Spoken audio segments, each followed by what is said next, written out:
Hi, writers. Are you ready? 1, 2, 3, 4. All right. So, poets, I know that you guys have been working really hard on trying different structures of poems. I know you've been trying list poems and conversation poems. And I wanted to share a poem that a student sent me. And I got this on an email. And I'm sure you can tell what it's about, right? Fetch a stick, chew a bone, bark at cars, roll over, lick people, sit and stay, be a dog, right? So someone thought a big feeling for them was their pet. So they wrote this great list poem. So I wrote back and I said, that's amazing. I love it. Great job. And they wrote back and they said that they weren't happy with it. And I thought, why? It's so amazing. And they were saying that it didn't really get across the feeling that they wanted. And I asked them to explain more. And they said, well, I really wanted to tell about this one time when I taught my dog a new trick. And it was really cool. But when they got done with the poem, it was just a list. It's a lot of action going on, but it's about a lot of different things that happened about being a dog and not one specific thing in particular.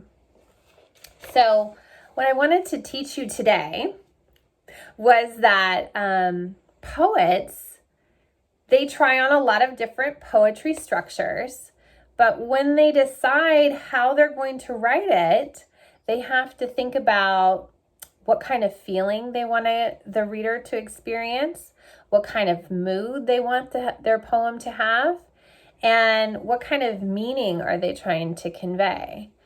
And so writers really ask themselves when they're doing poetry all of these questions, and they experiment with different types of structures, but when they decide on their final poem, they really have to make sure that that feeling and that mood and the meaning of their poem really rings true and comes out.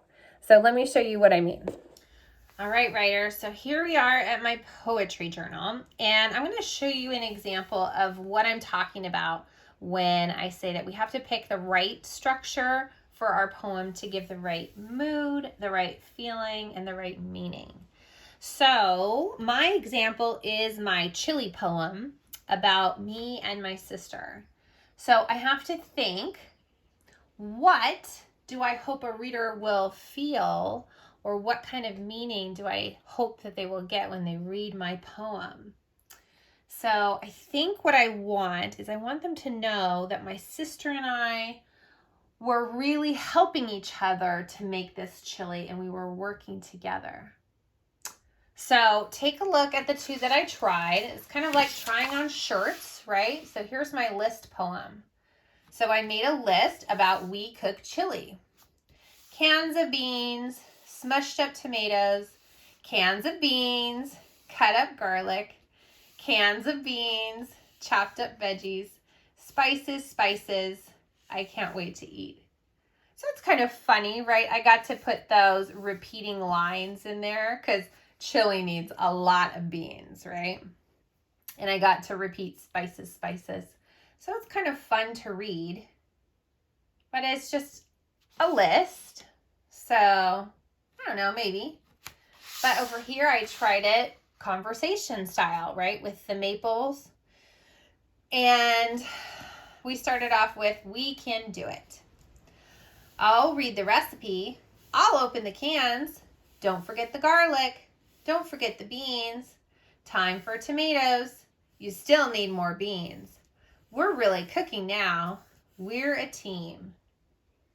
So then I have to start thinking, which one is really giving my readers that big feeling of me working with my sister? So when I really think about it, this one doesn't even list my sister, right? I guess I could have listed her there on my list poem. But this one really has that we can do it. And we're really cooking now. We're a team. And talking back and forth. Don't forget, you still need more. right? So really showing how we were really a team and we worked together. So today what I want you to do is I want you to decide if you're going to be writing some new poetry today, or if you're going to be going over some of your old poetry and fixing it up and editing it and maybe trying on some different structure. And list poems and conversation poems are not the only two structures there are. We also have that story one that we've been working on this whole time, right? So there's my one about grandma making the animal pancakes. And that was about a specific moment in time. And so that's called a story structure. So those are the three that we've really been working on, is the list poems, the conversation poems, and the story poems. So when you are doing your new idea, you want to think about those and decide what's going to be the best fit for your poem so that the reader really understands what you're trying to get across. All right, have fun today. Bye.